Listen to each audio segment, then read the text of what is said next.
when I emailed Hilda, I said I will be bringing a story for the children. So the children have already had a story, but I wonder if you'd like another one.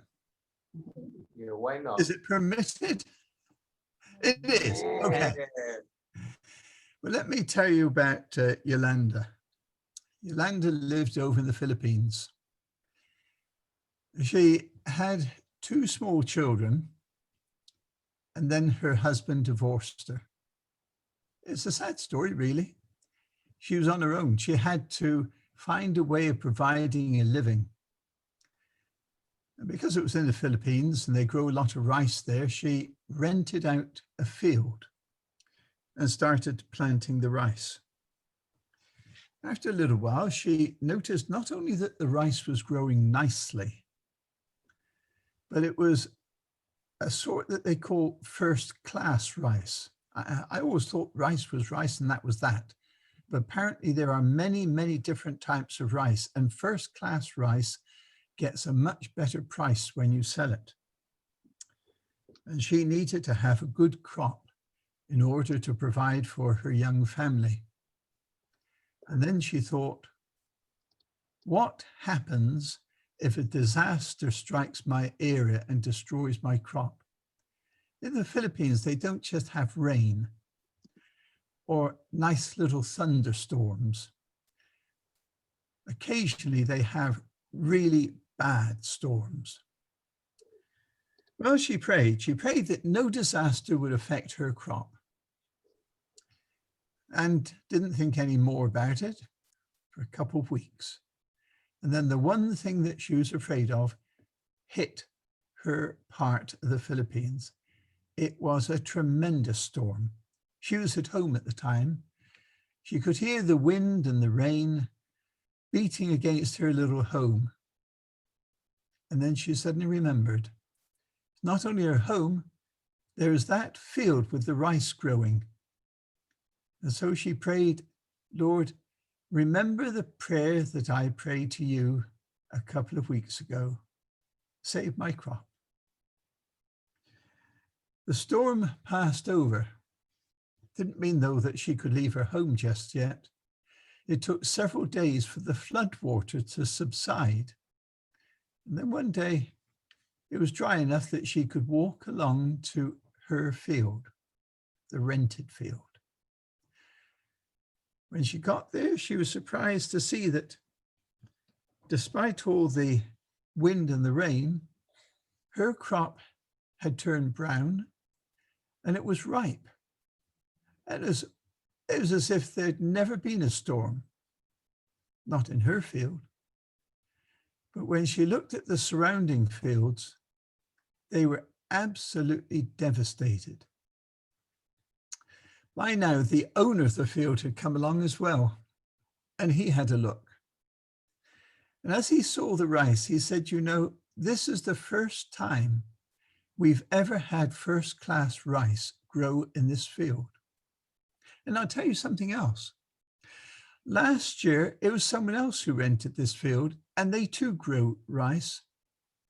But when it was time to harvest, rats came along, and they ate so much of the rice, there's hardly anything left for the farmer to gather in. In fact, he did it all on his own. But Yolanda, well, her crop was so large, she needed 17 people to get it all in. And in case you're wondering, Yolanda really does believe in prayer. She knows that it works. And now we'll go on to something else. I was going to ask you, how many of you made New Year's resolutions and have kept them? I decided, no, I wouldn't ask that. Partly because I've never been good at keeping New Year's resolutions anyway. I tend to fail after the first few days. Nevertheless, it's good to bear some things in mind as we make our way through a year. And so I thought I'd tell you a sad little story. Life for me at Newbold College was always busy, really busy. I had a constant struggle trying to balance my time in study and in working. Now, back then, which is many, many moons ago, they had an interesting little rule. If you were studying full time, you could only work 15 hours per week. Well, that wasn't enough for me to earn my fees and manage life itself. So I actually worked nearly twice as much and got away with it, by the way. And then one morning, and this is the sad little story, I woke up and found that my bike had been stolen. So what? Well, that meant a half-hour walk to work instead of a 5-minute bike ride. And in case you're wondering, yes, it meant a half-hour walk back from work instead of a 5-minute bike ride. And the natural question that arose was this: with me being so busy, why did this have to happen to me? Well, maybe you say to yourself, I could ask a similar question. I've had things go wrong as well. Lots and lots of people have had things go wrong. Perhaps 10% of the workforce is laid off due to falling orders, and you find yourself, you're part of that 10%. And then you reflect, with all the expenses we've just had with Christmas, this is the last thing I needed to happen. Why did it have to happen to me? Actually, any number of things might happen to you, any one of which might cause you to ask that same basic question. Why me? However, having asked the question, that was the easy bit. Coming up with a satisfactory answer, that's the difficult bit. And worst of all, having asked yourself the question, now you find your mind is in a bit of a turmoil and you're beginning to lose your sense of peace and tranquility.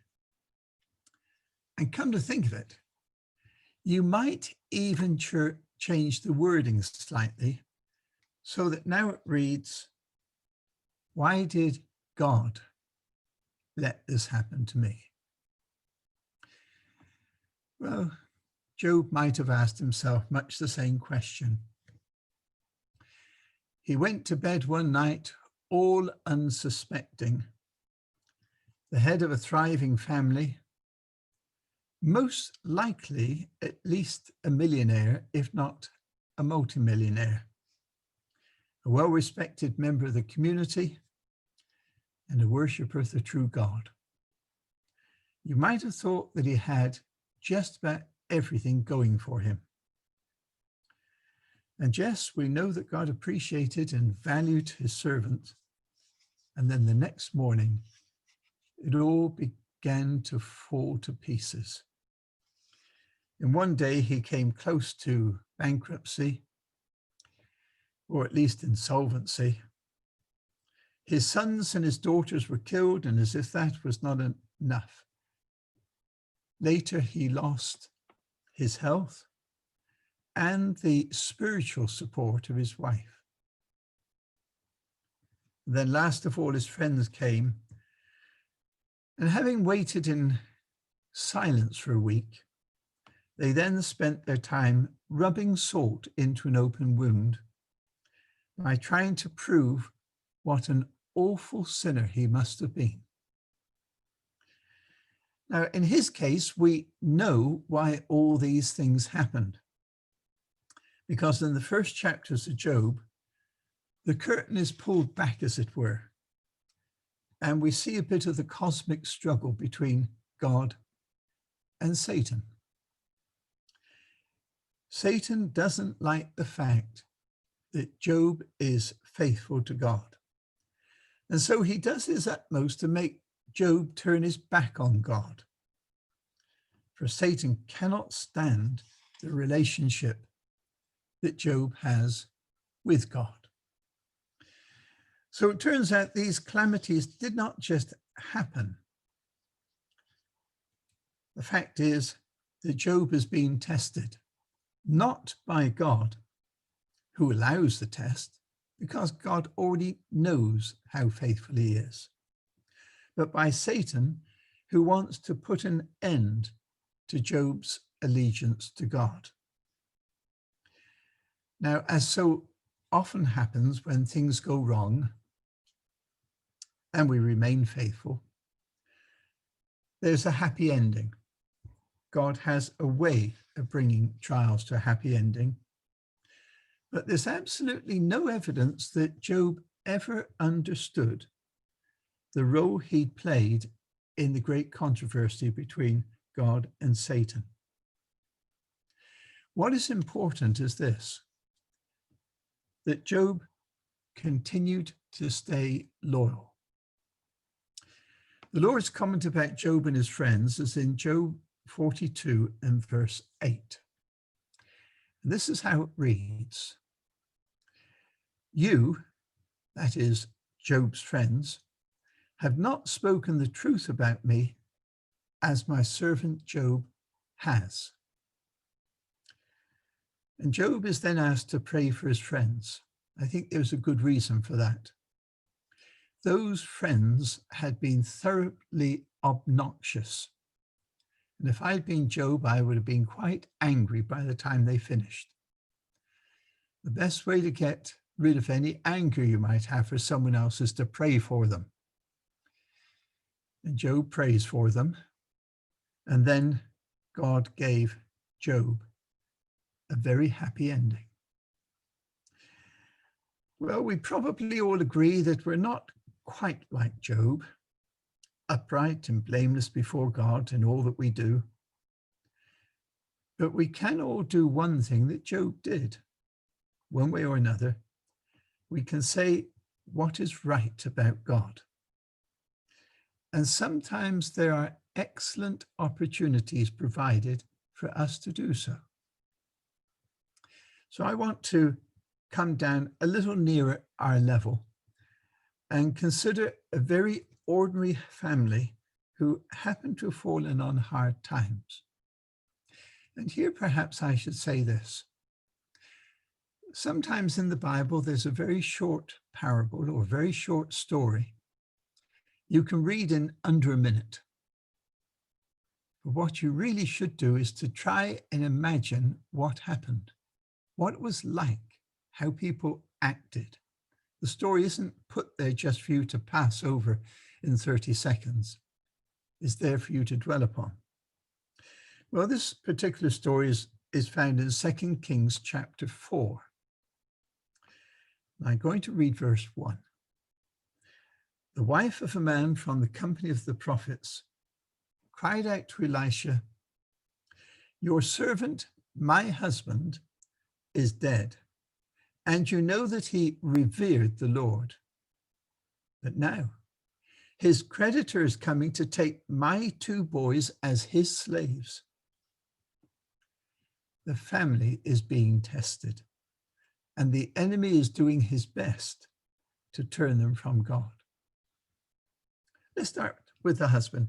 We know that he was a true worshiper and is therefore a direct challenge to Satan.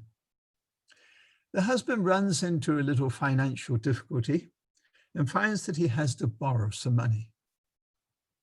Doesn't know why this should happen to him. He does a deal with a money lender who today we'd probably call a loan shark. The monies are made available, but the terms are harsh. Given time, however, he should be able to repay the debt without any further problem. And despite his financial difficulties, he remains faithful. And then he dies, the debt not yet repaid. Now, his life story has been a success for God, but his death could be a disaster for his widow and the children. Consider the widow. In one day, she's lost her husband, and before the sun is set, she's buried him.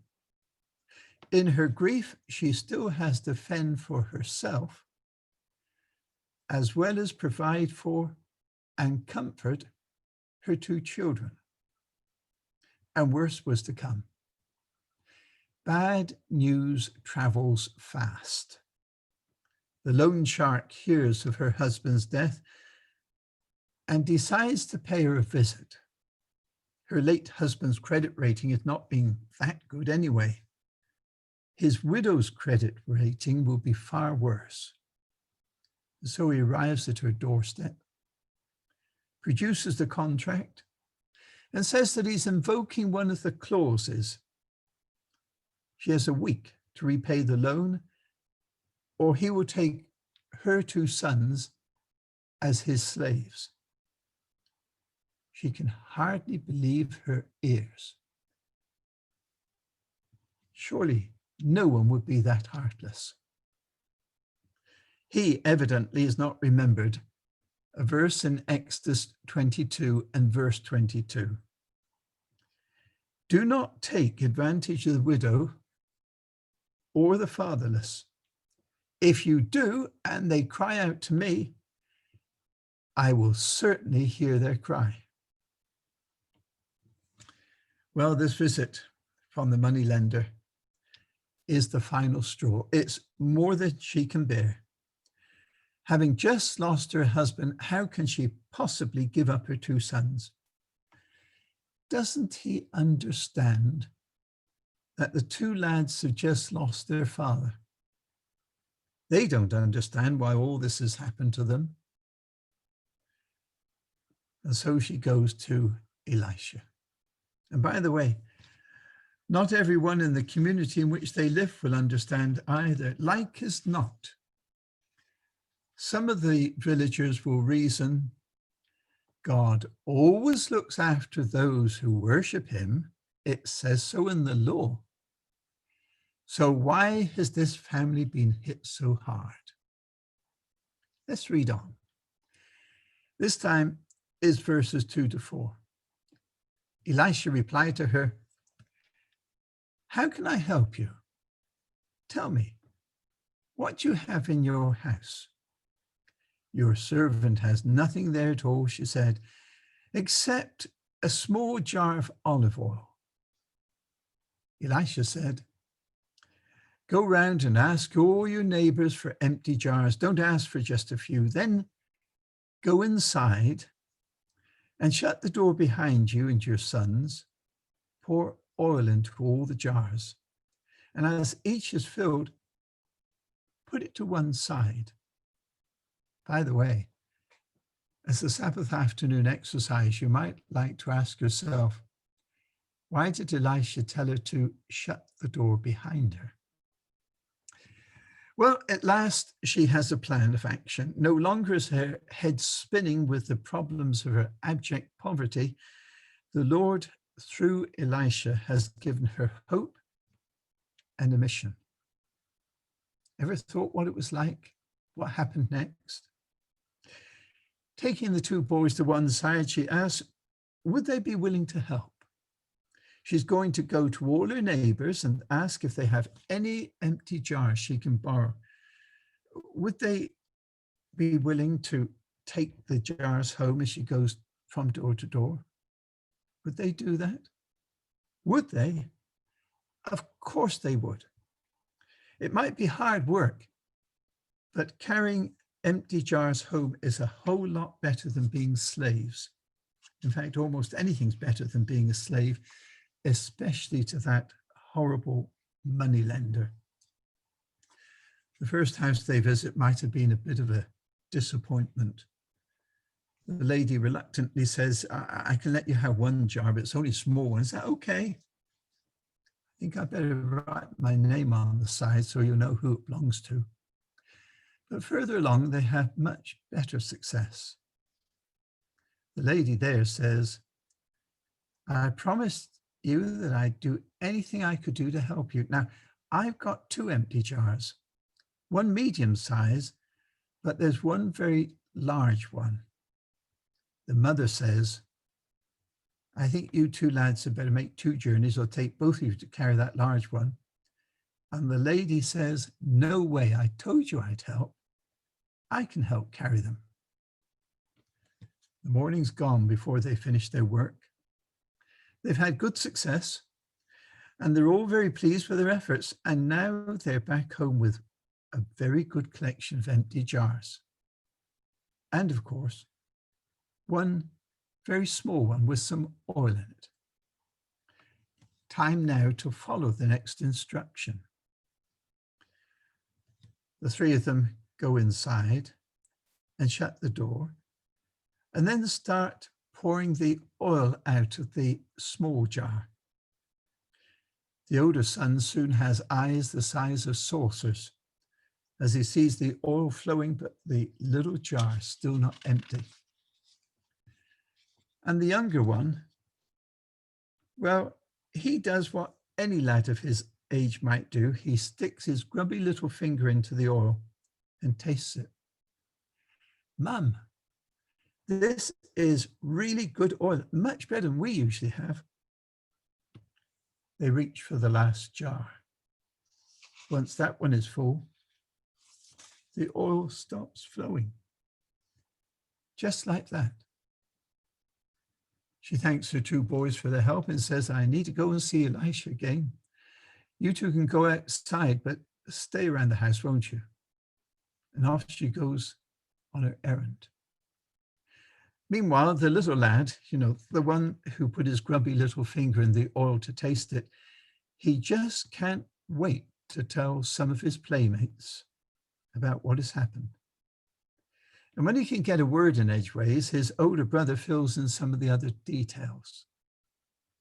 And then later, those other village children return home, and they have a somewhat interesting, if garbled, story to tell. Meanwhile, the mother's made her way back to Elisha.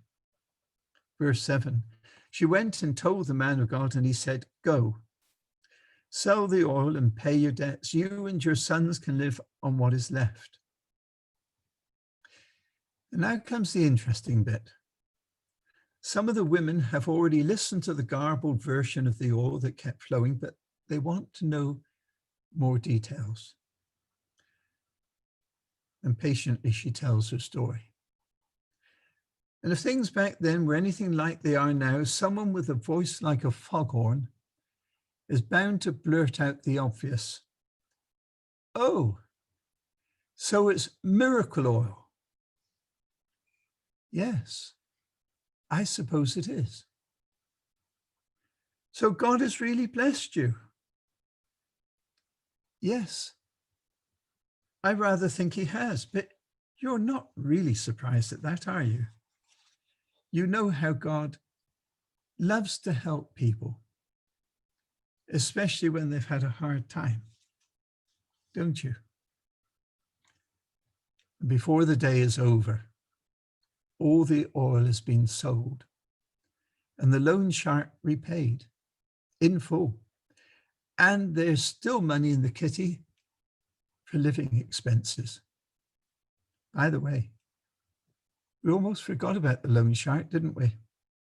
Here was God reaching out to him to help him see that there is a kinder way of treating people. He may have learned quite a lot about the Lord that day, especially if his wife was one of those who was able to buy some of the miracle oil.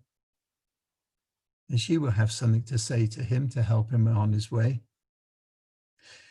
There only remains for the widow and her 2 lads to return the empty jars and to thank the ladies who were ready to loan them, and to answer yet more questions about how it all came about, and to revel in talking about how God helped them when they were at the bottom of one of life's deepest pits.